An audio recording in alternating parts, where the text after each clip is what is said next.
पंजाबही भाजपचं सरकार, त्यामुळे दिल्लीतही भाजपचं सरकार असेल तर अशा वेळेला विकास जोरदार होईल असा दावा अमित शहांकडनं करण्यात आलेला होता। त्याला कुठेतरी दिल्लीकरांनी कल दिलेला दिसतोय, त्यांचा कौल दिलेला दिसतो आणि आपवर झालेले भ्रष्टाचाराचे आरोप हे केजरीवालांसाठी सगळ्यात मोठा धक्का देणारे ठरले।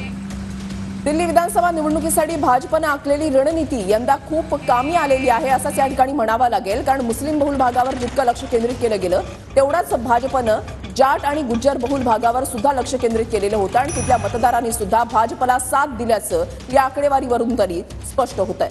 त्या भाजप 49 आणि आप 20 जागांवर आघाडीवर, काँग्रेस एकाच जागेवर आघाडीवर। दिल्लीमधून आम आदमी पार्टीच्या झाडूचा सुपडा साफ झालेला या ठिकाणी पाहायला मिळत आहे।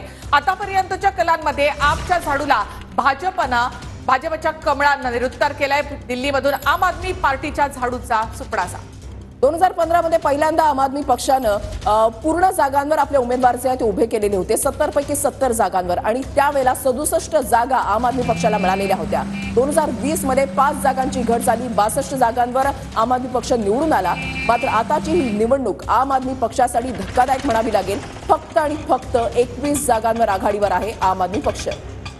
तर अति आत्मविश्वास केजरीवालांना नडला असंही आता या ठिकाणी म्हटलं जाते। त्याचबरोबर पक्षामधून जे विद्यमान आमदार होते त्यांनाही त्यांनी तिकीट दिलं नाही, त्याचाही फटका केजरीवाल यांना बसताना दिसत आहे। कारण ज्या मतदारसंघामध्ये विद्यमान आमदारांना तिकीट नाकारण्यात आलं तिथे भाजपचे उमेदवार आघाडीवर आहेत।